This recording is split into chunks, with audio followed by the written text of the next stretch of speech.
El retorn als entrenaments de la penya no ha estat precisament una festa.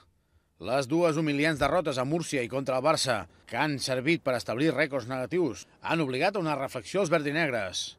Salva Maldonado considera que hi ha molta feina a fer encara perquè, a banda de fer la pitjor notació de la història de l'ACB, no cal oblidar que també la penya és la pitjor defensa de la competició.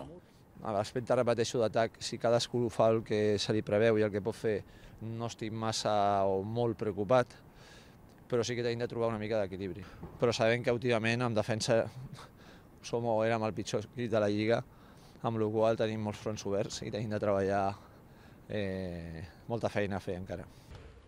El tècnic verdinegre ja no vol més paraules i vol fets, i per això ha començat a demanar responsabilitat a la gent que no compleixi amb els objectius que tenen dins l'equip. Per exemple, Puyet, que fa 0 i 2 punts als dos últims partits, i això és una rèmora per nosaltres, directament. És una rèmora. O sigui, totalment, aleshores perquè cadascú té que fer una mica i aportar a la mida que pot fer. En la sessió d'aquest matí no hi ha faltat ningú, i els jugadors que arrossegaven la grip, com Trias, Van Laque, Williams o Báez, han estat a disposició de Maldonado.